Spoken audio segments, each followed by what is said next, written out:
What's going on, Lock Talk family? It's your boy Jason, and I'm back for another YouTube video breakdown.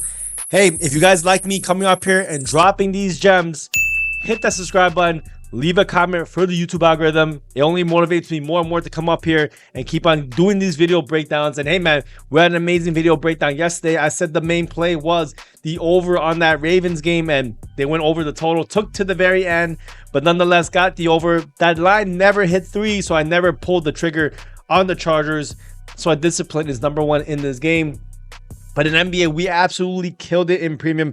3-1. The only loss was a half unit play on the Charlotte Hornets. I took the bait. I thought with Suggs being out, with Carter being out, that the Hornets could win outright, and they were destroying them and then just gave it up in the last few quarters of the game. Is what it is, man. But we got the Cup games back, and we got a really good game tonight. Houston Rockets against the Minnesota Timberwolves.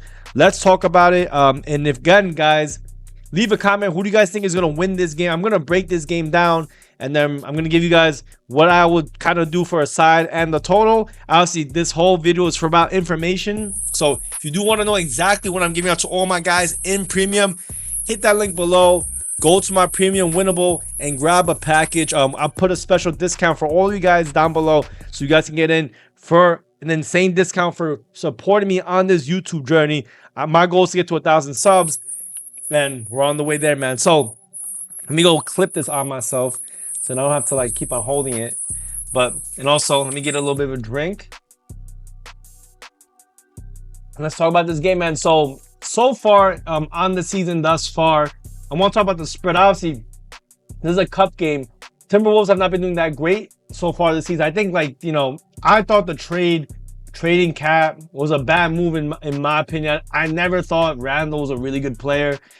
He's been okay. I mean, I think they're missing some type of defensive presence. There's something missing with this team that they didn't have last year. But nonetheless, man, I mean, I think it's going to be an interesting matchup on the West Coast.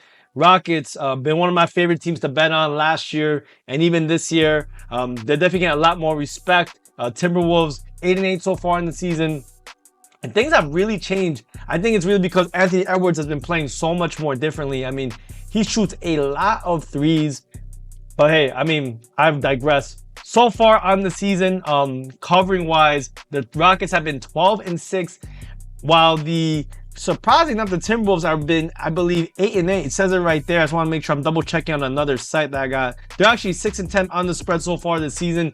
Rockets are actually 12-6, just like their record.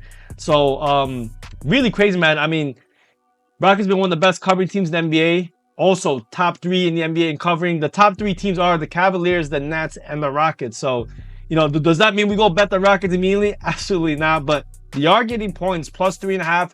It's not a bad line. You know, it's a pretty key number because they need to win by 2 buckets, them being the Timberwolves, in order to cover this line. In the neutral site court, I believe this would be a close to a pick-up because usually there's some type of home court advantage for being at home, obviously. But, you know, in terms of how the teams have been doing, or like kind of how they've been setting up, the Timberwolves have actually been shooting a shit ton of threes. I mean, let's take a look right here. Take a look, 7th in the league in 3-point percentage. If I take a look at some of my other charts and other things that I've been looking at, I mean, they shoot, you know, top 4 in 3-point percent in terms of shot distribution. They don't take as many shots at the rim as they used to. And the one thing I would say about this game is that the Rockets, they've actually been defending the 3-ball fairly well. I mean, they limit guys shooting threes. They even limit guys at the mid-range. But then when it comes to them, people attacking the rim, they're really good. They want you to come attack them at the rim.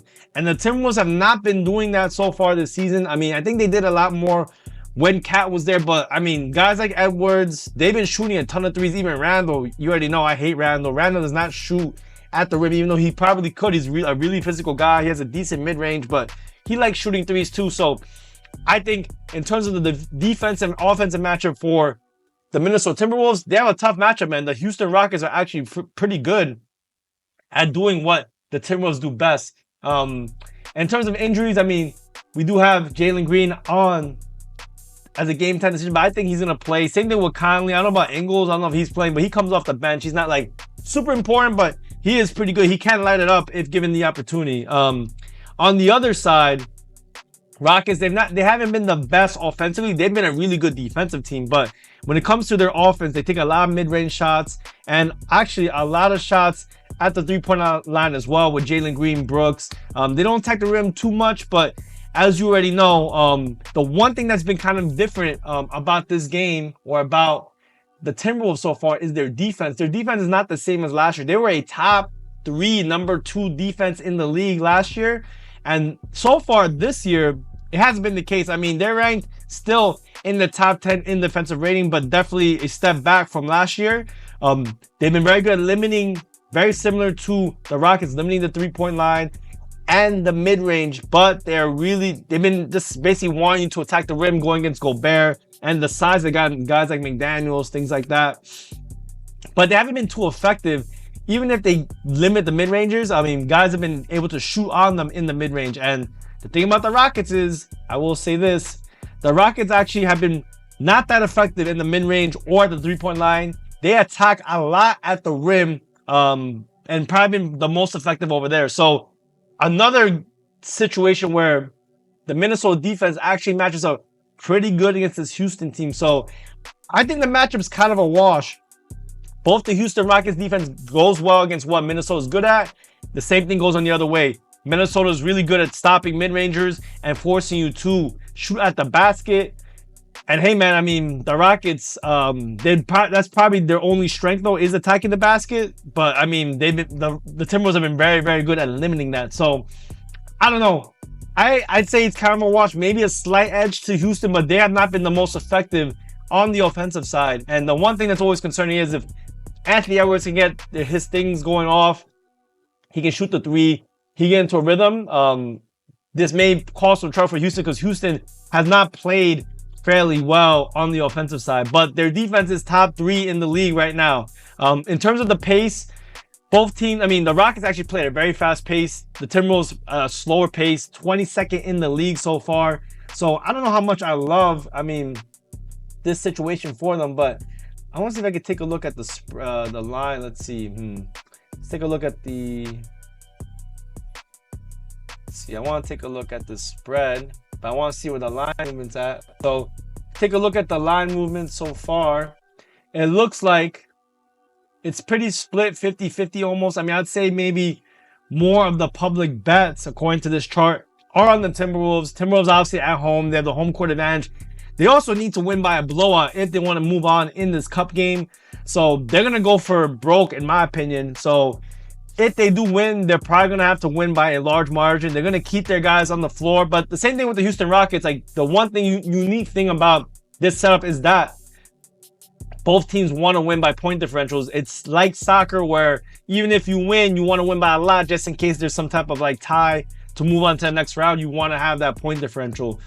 But like I said, I do think there's a slight advantage with the Houston Rockets with their defense and their offense, even though, for sure, Minnesota has been, pretty good on the offensive side, but they just not have been the same team, man. There's something about how they've been doing that's not been the same. The one thing I will also say is that the Rockets, they've been a really good covering team, but they've been primarily a lot better at home than on the road. They're 8-3 at home while they're 4-3 on the road. At home for the Timberwolves, how they've been covering so far, the Minnesota Timberwolves are 2-5 at home, covering at home. That's because they get big spreads. Is this spread really, really big? I mean, it's big enough where it's a 2-point game or a 2-score game. So I think this is a very 50-50 game. So my pick for the game, I would lean on the Houston Rockets at plus 3.5.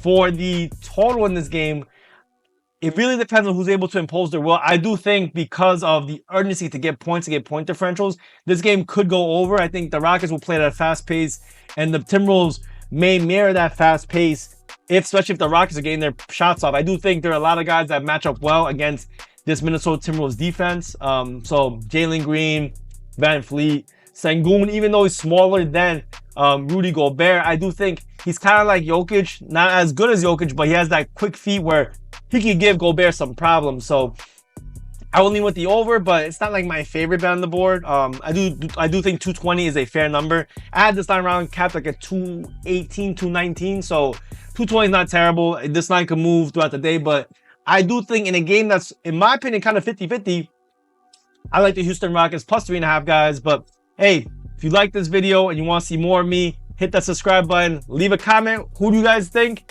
And hey, man, I'll see you guys in the next one.